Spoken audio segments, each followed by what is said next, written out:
Assalamualaikum warahmatullahi wabarakatuh. Alhamdulillahirabbil alamin wassalatu wassalamu ala rasulillah sayyidina Muhammadin wa ala alihi wa sahbihi wa dhurriyyatihi wa ummatihi ila yaumiddin wa ba'd. Alhamdulillah, atas izin Allah kita masih diberi kesempatan untuk melaksanakan ibadah saum yang kelima ya Pak. Yang kelima, insya Allah tinggal 25 hari lagi. Mudah-mudahan tentunya hal ini merupakan suatu kenikmatan besar yang diberikan Allah kepada kita. Mudah-mudahan Allah menerima amal ibadah selama kita melaksanakan Ramadan. Dan mudah-mudahan Allah juga mengampuni semua segala dosa yang telah kita lakukan selama kita hidup. Dan juga mudah-mudahan Allah menghapuskan segala kesalahan-kesalahan kita. Amin ya rabbal alamin. Bapak Ibu yang dirahmati Allah, sejauhnya hari ini adalah Bapak Ustadz Irfan kebetulan berhalangan, jadi saya meminta. Kebetulan judulnya saya diminta temanya tentang apa?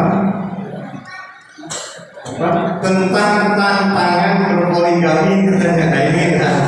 Jadi ternyata tantangan untuk menerapkan Islam. Nah, tentunya tantangan ini untuk menerapkan Islam ini memang sangat berat. Karena kita sebagai orang yang beriman tentunya akan diuji terus. Mengapa Allah itu menguji terus? Tentunya adalah untuk mengukur sampai sejauh mana tingkat kekuatan keimanan kita. Bagaimana di dalam surat Al-Ankabut bahwa dikatakan bahwa dikira dia telah mengatakan beriman, jadi tidak akan diuji, padahal akan diuji terus. Kalau kita itu di dalam Al-Ankabut. Kalau kita lagi ke surat Al-Baqarah, walanabluwannakum, itu kan Allah itu sudah pasti akan menguji kita. Jadi dengan ujian-ujian itu tentunya apa tantangannya? Tantangannya yang pertama adalah tantangan dari internal. Tantangan dari internal itu adalah tentang syahwat, nafsu. Nafsu itu mengikuti kehendak masalah duniawi. Jadi selalu berkaitan dengan masalah duniawi yang dikejar, mulai harta, tahta, wanita, kemudian popularitas, itu yang akan dikejar. Karena di sini juga termasuk juga jiwanya itu selalu cenderung kepada kejahatan, nafsunya juga cenderung kepada kemaksiatan, dan juga syahwatnya itu selalu cenderung untuk menyimpang. Karena juga Rasulullah juga mengatakan bahwa yang namanya kalau kita sudah memperturutkan hawa nafsu, maka celakalah orang itu. Oleh karena itu kita tentunya harus bisa menahan nafsu. Kemudian juga itu tantangan yang dari dalam. Kemudian juga tantangan dari eksternal. Tantangan dari eksternal ini tentunya adalah jin, setan, juga termasuk manusia.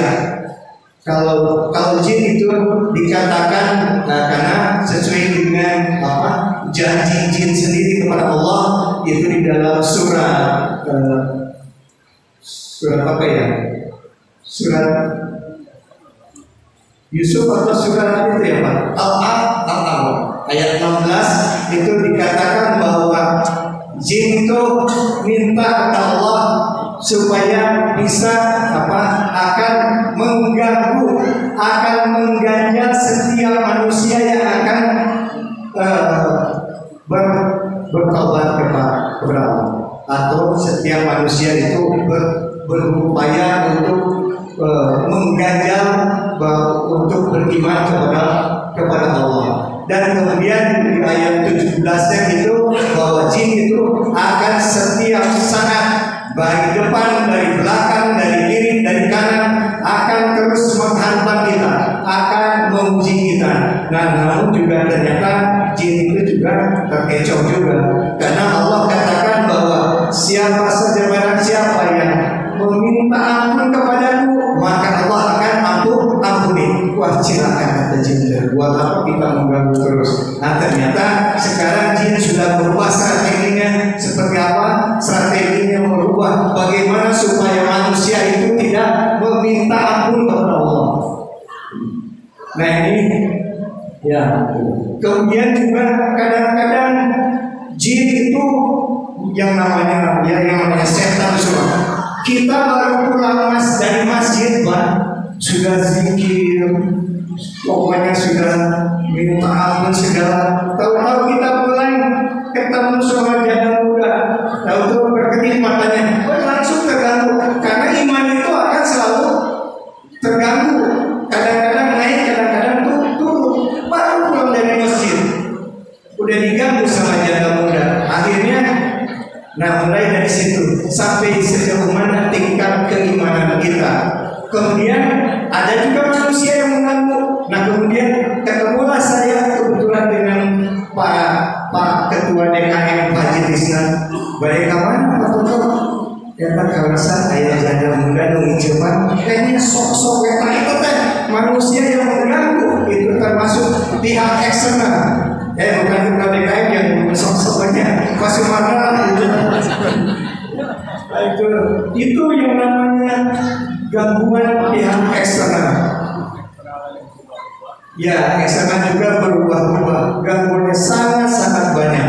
Oleh karena itu tentunya apa yang harus kita lakukan dengan ujian-ujian kita itu juga terus, karena semakin berat ujian yang kita lakukan, kalau keimanan kita semakin tinggi. Tapi kalau hanya biasa-biasa saja, ya Allah juga tidak akan menguji sesuai dengan kemampuan. Sebagaimana di dalam Al-Baqarah, la yukallifullahu nafsan illa wus'aha. Bagi Allah sesungguhnya Allah itu tidak akan menguji sesuai dengan kemampuan seseorang. Tentunya apa yang harus kita lakukan, tentunya banyak-banyaklah beristighfar, bertobat kepada Allah. Kemudian juga kuncinya ada di dalam surat Al-Baqarah, wasta'inu bis-sabri was-sabar. Berarti kita meminta pertolongan Allah dan juga sabar dan sholat. Itulah untuk kita agar kita bisa terhindar dari nafsu tantangan untuk mencegah tantangan ujian-ujian dari internal maupun eksternal. Demikian mungkin bapak-bapak, mudah-mudahan bermanfaat. Aku qouli hadza, astagfirullah li wa lakum. Assalamualaikum warahmatullahi wabarakatuh.